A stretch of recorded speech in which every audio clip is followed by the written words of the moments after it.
What is going on, all you Pokemon collecting maniacs out there? This is Ryan, the Pika Pika Popeye, and here we are looking at Sword and Shield month-over-month prices for the top 20 singles cards and booster boxes. And as all of you would expect, things are going insane in the Sword and Shield space. It is incredibly exciting. It is really fun to watch. But most of all, I am going to talk about a couple things that obviously we've been doing this video series since September, right? You can see on this chart on the left, I have the booster box prices going all the way back to September. But there are some really cool lessons that I'm hoping we can take away from this, not just for the end of Scarlet and Violet, right? But I'm also hoping for some of the current Sword and Shield boxes that are still in stock, some of the Sword and Shield boxes that might be flying under the radar a bit. I think there's all kinds of really cool investing and just overall collecting lessons that we're going to take away from this, and we're going to continue to learn more as Sword and Shield continues to flush out of the market. Like, this is why the channel exists, to capture these data points and to get some lessons so we can apply them to future events and with some hope of understanding what might happen in the future. Now, I started with the booster box prices here. Usually I start with the top 20 singles cards, but I started with the booster box prices here because I want to layer this into some type of correlation with the top 20 singles cards on the next slide. Now, as I said, I have been aggregating the value of all the booster boxes in the Sword and Shield era since September. So you will see that in September, the total value of all 12 booster boxes in the Sword and Shield era was $2,058. Obviously, I did that for October, November, December, all the way up to April. And you will see the way those booster boxes prices have changed over time. It was actually from September to December, the booster box prices were actually under a little bit of pressure. We saw some of those prices coming down month over month, but look what has happened in 2024. It has just gone absolutely insane. So much so, it has erased all of that red. And if you would have invested in every single booster box, one of each from the Sword and Shield era back in September, guess what? You would be up almost 30%, up 28.1% in a very short period of time. That goes to speak to the awesomeness of sealed collecting and Pokemon. It also goes to speak to the awesomeness of Sword and Shield in general. And I think this is really cool because guess what? One of the lessons for me is, listen, September, October, November, December, we knew Sword and Shield was epic. We knew the window of opportunity to buy these sets was closing, right? We were almost a full year into Scarlet and Violet at this point. We were talking about it left and right. We knew the booster boxes were going to spike in value, right? We weren't some Poke geniuses for knowing that. We knew it was going to happen. And now we've seen that it has actually come to fruition. So maybe we all don't have $10,000 or $1 million a month or even $100 a month to invest in the Pokemon space. That makes total sense. But just understanding that we had an idea this was going to happen and seeing it actually come to pass is really, really cool. Now, speaking of booster boxes, and the reason I did that first is because I want to talk about singles cards now. So we do the same thing. I aggregate the value of the top 20 singles cards from every single Sword and Shield set that comes with the booster box. And we've been tracking it over time. And as one would expect, you know, the singles prices haven't performed quite as well as the booster boxes. Look at the way they performed. September to October was a really rough month. We saw a little bit of an increase in December, and then January and February was in a little bit of pressure. But now March and April, we're starting to see the singles cards gain some traction. And what is really cool to me is this price movement is almost 1 month post when we saw the movement in the booster boxes, right?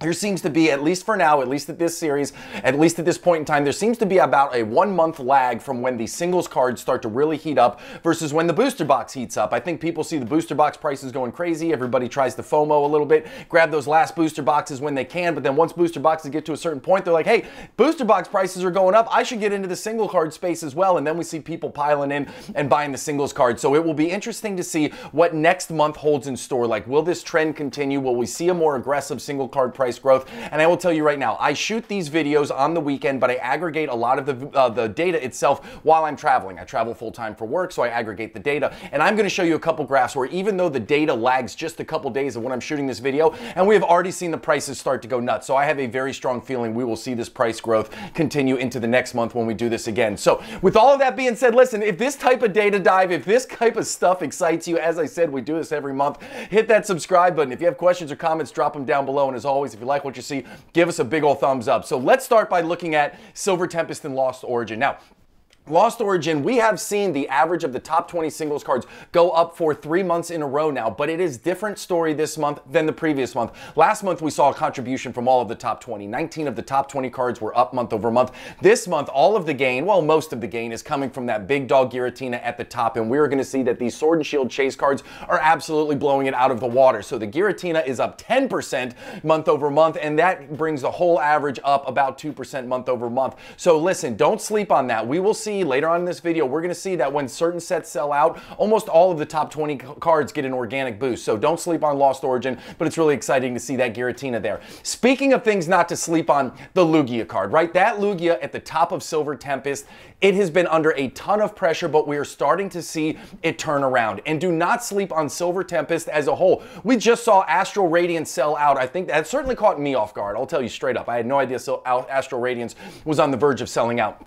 And when I get to the next slide, you're going to be able to see the way the singles cards and the way the booster box has performed. Spoiler alert, Silver Tempest is going to sell out at some point, and now, I don't know, will it sell out before Lost Origins or Brilliant Stars? Who knows, but when it does, we can take some of the lessons from Astral Radiance and certainly apply them to Silver Tempest. But the Lugia card that I was talking about, this is how the Lugia price graph looked when I did a video on Friday. The Lugia card was in the top 10 cards that exchanged hands the most on TCG Player, and we said we have been doing that video for 15 consecutive months. We looked at the price graph and we said, okay, whenever we see a big chase card like this, not one that's driven by, gameplay or anything like that, but a big chase card like this, whenever we see that downward movement and then it starts to climb up a little bit, when we see that upward price movement for 4, 6, 8 weeks in a row, it gives us an idea that the card is on a good trend to possibly break out. Well, guess what? That was on Friday. This is Wednesday, and look at how the price graph has already changed. It is already all the way up to $153, right? We have done this so many times. We are starting to identify trends in graphs, which allows us to,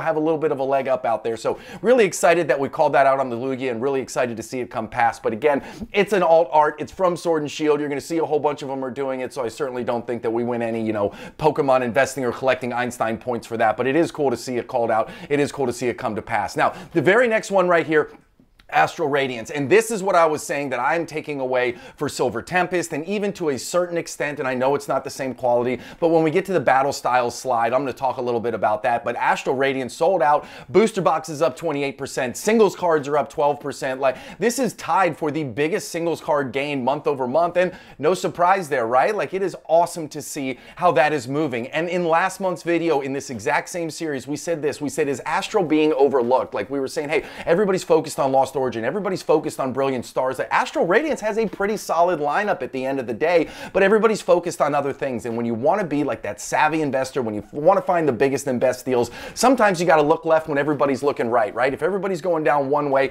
don't be afraid to find something that you think is awesome and kind of look the other way and go that direction, because hey, now there's a lot of people who are out there picking up Astral Radiance booster boxes for over $160 when a very short time ago those were in the 130, high 120 range. Now, speaking about sets that I think are going to break out, you got Brilliant Stars right there. Brilliant Stars is an absolute monster of a set. Obviously, the booster boxes are all the way up to $165, even though they are still in stock at the Pokemon Center. We see that the Chase card, that Charizard, is up 7%. The Rainbow V-Star Zard is under a little bit of pressure, down 8%. But overall, I think we're starting to see a lot of this organic lift from some of these other sets. Everybody's getting really excited about Sword and Shield. We are starting to see this pick up in the Brilliant Stars space.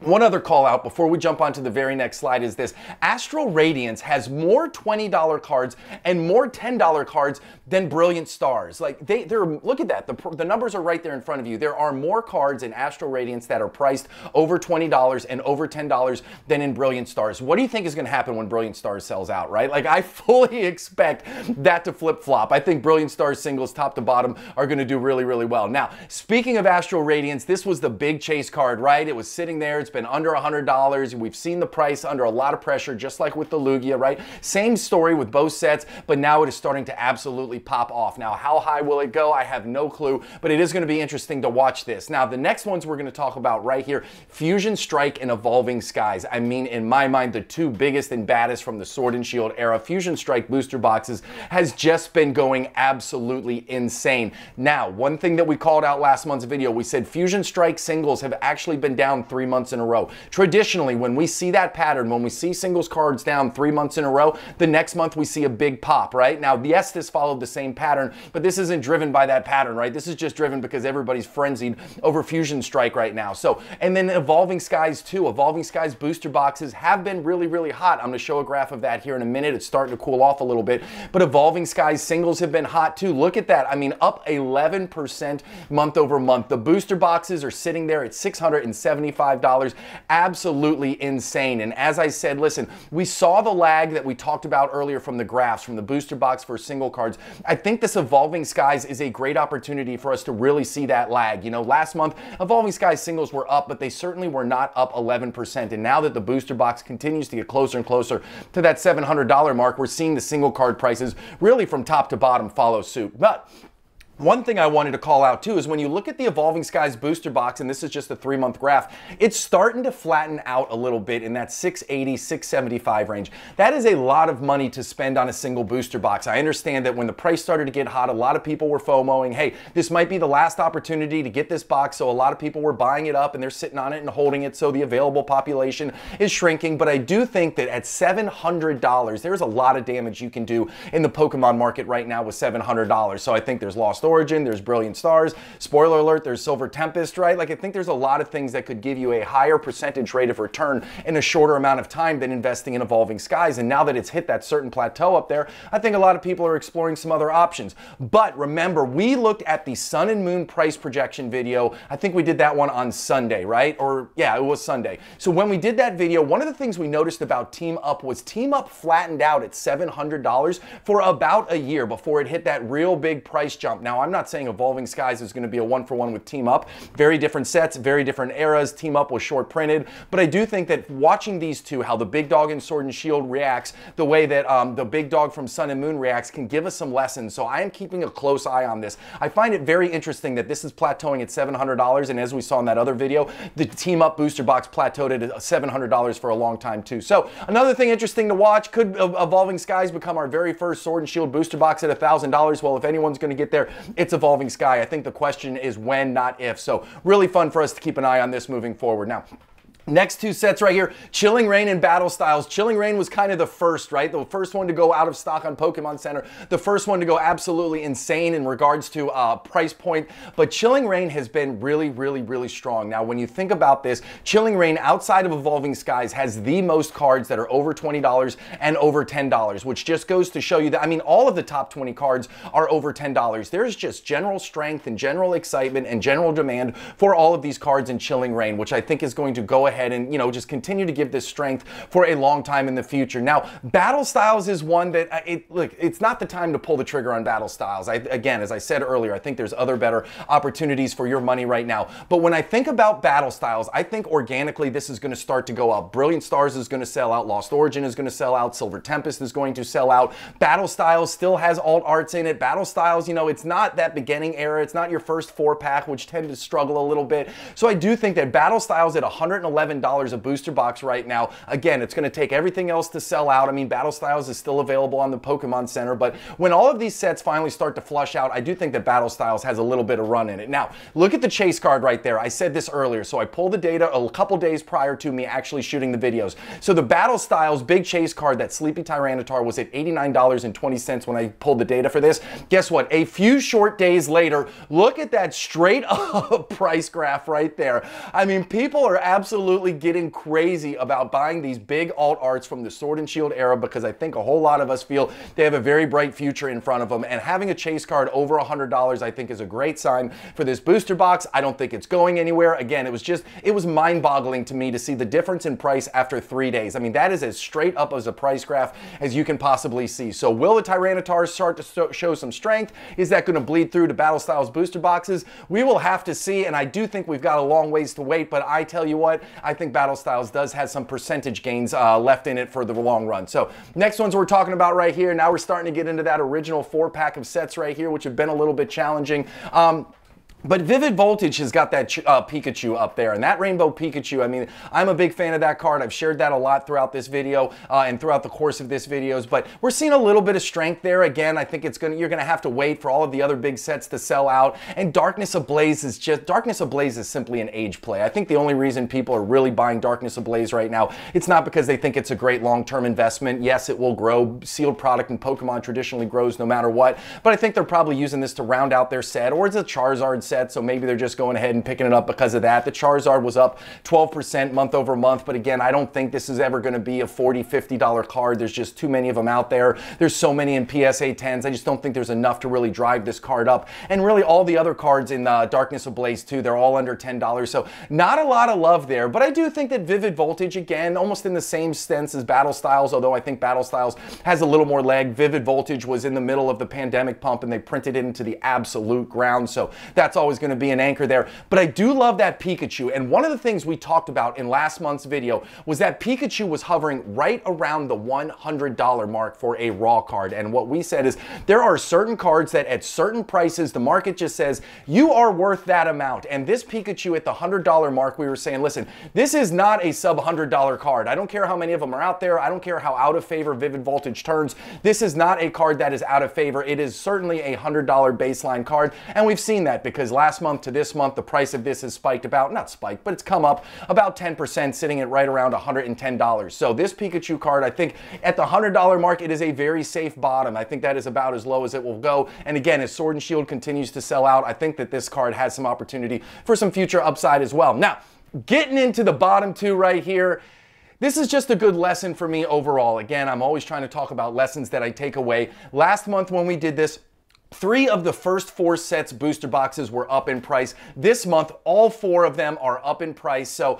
this just goes to show you that in the long run, Sealed doesn't have to have the best cards in the world. They don't have to have the most feverish amount of loyalty around them. But Sealed product in the Pokemon space just always seems to organically go up a little bit. Even Rebel Clash, which started at over $200 a booster box, even Sword and Shield, which started at over $100 or $260 a booster box, they still found a way to gain some ground there. And again, when I know a lot of people aren't super high on the Scarlet and Violet beginning era, but I'm going to tell you this. I will take Paldea Evolved over Rebel Clash, right? I will take Obsidian Flames over Darkness Ablaze. You might not see it now. You might not think it now. You might not feel it now. And I could be completely and totally wrong. But when I'm thinking about the beginning of Sword and Shield versus the beginning of Scarlet and Violet, when I think about the artwork that's in there, again, I know all of Scarlet and Violet's being overshadowed by the Sword and Shield awesomeness right now. It's certainly not the time to make a big play in Scarlet and Violet, but I do think that these beginning era sets, plus you got 151 thrown in there, I do think that the beginning era sets from Scarlet and Violet have a bit of an upside versus the beginning era sets from Sword and Shield. Now, one of the things I wanted to talk about here is that chase card from Sword and Shield is now sub $40, and I use this when I'm thinking about the chase card from Scarlet and Violet, right? That card that's up there too. We got Miriam here. Miriam pumped up, right, when we saw all the trainers come up, and she has been working her way back down ever since. My family, we're big Marnie fans, so this could be a great opportunity for us to pick a couple more up. We already have one in a PSA 10, but again, not everything's about huge long-term upside. It's a great thing to collect these. It's a great thing to find cards you connect with, and this is certainly one of them. So listen, this was a fun analysis. We are going to do the Sun and Moon version here at the end of the week, and I'm telling you, I've already started taking a peek at it. It is going to be equally awesome. So if this kind of stuff gets you excited, hit that subscribe button. If you have questions or comments, drop them down below. And as always, if you like what you see, give us a big old thumbs up. I appreciate you more than I can say, and I hope you have an epic one. Talk to you soon, everybody. Bye.